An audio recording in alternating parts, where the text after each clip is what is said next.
This video is sponsored by Squarespace. Whether you need a domain, a website, or an online store, make your next move with Squarespace.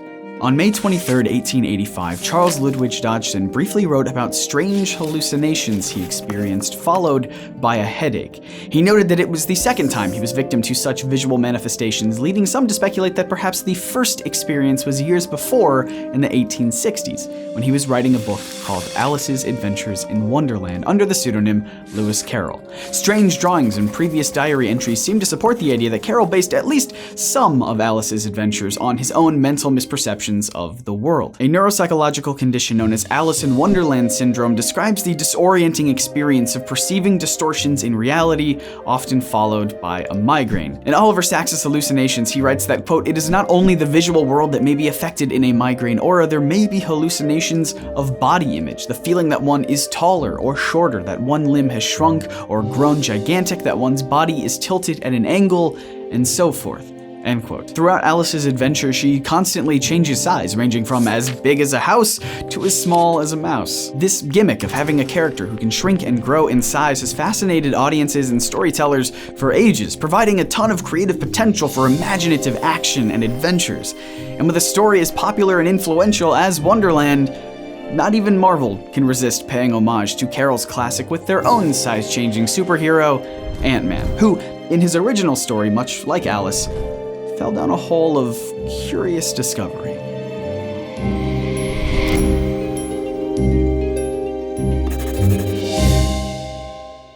When Ant-Man debuted in the comic story The Man in the Anthill from 1962, he wasn't a superhero. He didn't have a costume or any supervillains to fight. Heck, he wasn't even called Ant-Man. He was simply Hank Pym, a scientist who wanted to test and prove the success of his latest discovery, a potion that causes objects to shrink in scale. Pym saw the potential commercial and military uses of his technology, but he first needed to test it out on a living subject. And who better than himself?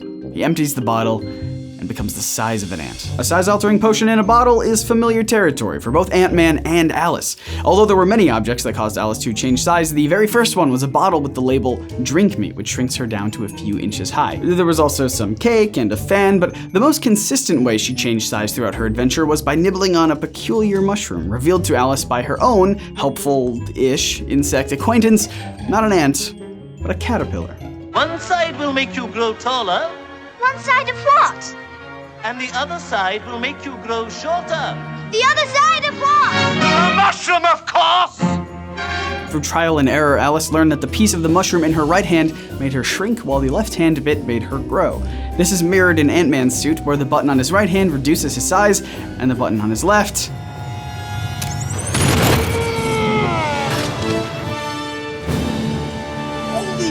Oh, you get it. But when Scott Lang initially puts on the Ant-Man suit in the film, his first obstacle is the fact that he's stuck in a bathtub as the water runs, threatening to wash him away. Hank Pym, over Scott's headset, calls this a trial by water. It's a trial by fire, Scott, or in this case, water.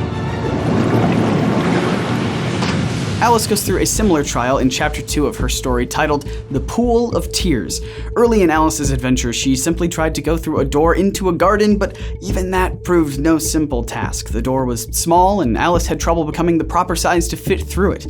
As Alice kept growing and shrinking in size, trying to get it right, she became frustrated with her situation and started weeping. Quote, "She sat down and began to cry again, shedding gallons of tears until there was a large pool all around her, about 4 inches deep and reaching half down the hall." End quote. When Alice shrank again, she nearly drowned in her own pool of tears. In fact, during this moment in the story, Alice started getting smaller and smaller at such a rapid rate that she was worried about shrinking out of existence. Quote, "I must be growing small again." She got up and went to the table to measure herself by it and found that, as nearly as she could guess, she was now about 2 feet high and was going on shrinking rapidly. She soon found out that the cause of this was the fan she was holding, and she dropped it hastily just in time to avoid shrinking away altogether. "That was a narrow escape," said Alice, a good deal frightened at the sudden change, but very glad to find herself still in existence.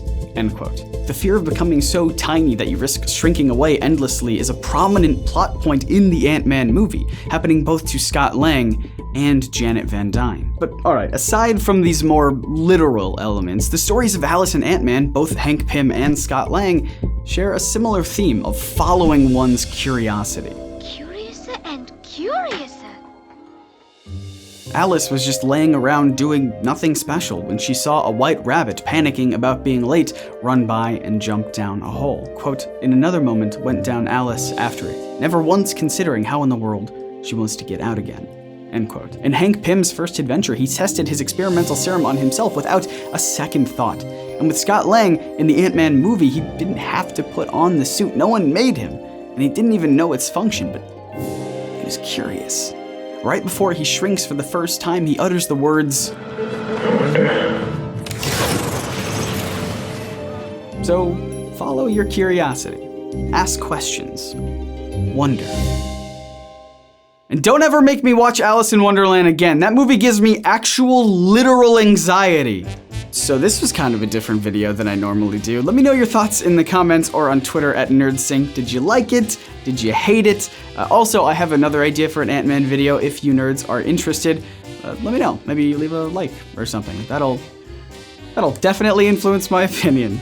Oh, you can see right through that, can't you? And a big thank you to Squarespace for sponsoring this video. Squarespace is the best way to build your website. You guys know that I've used Squarespace for a bunch of my different projects, like the book that I'm writing over at realoriginsbook.com. Also my own personal website, which I'm sure exists for some reason. They've got these wonderful templates that you can customize like crazy so your site can stand out above the rest. In fact, just this year they added 8 new templates for you to play around with. And just because Squarespace loves you wonderful nerds, they're gonna help you get started even easier. Just head on over to squarespace.com, start your free trial, start building your site, and when you're ready to check out, head on over to squarespace.com/nerdsync and save 10% off your first purchase of a website or a domain. So if you're ready to launch a new project, go out there and make it, and get started with Squarespace. And as always, I want to give my genuine thanks to our patrons for supporting these videos that we make, especially Christopher Lang, Everett Parrott, and Sonali Manka. If you want to support our videos and get your name here on this ever-growing wall of beautiful people, head on over to patreon.com/nerdsync. Link in the description. Click or tap right here for another one of our videos that YouTube's mysterious algorithm thinks you personally will enjoy. I think it does a pretty good job. And if you want to make me smile an entirely too creepy grin, hit that big sexy subscribe button. Thanks for watching. My name is Scott, reminding you to read between the panels and grow smarter through comics. See ya.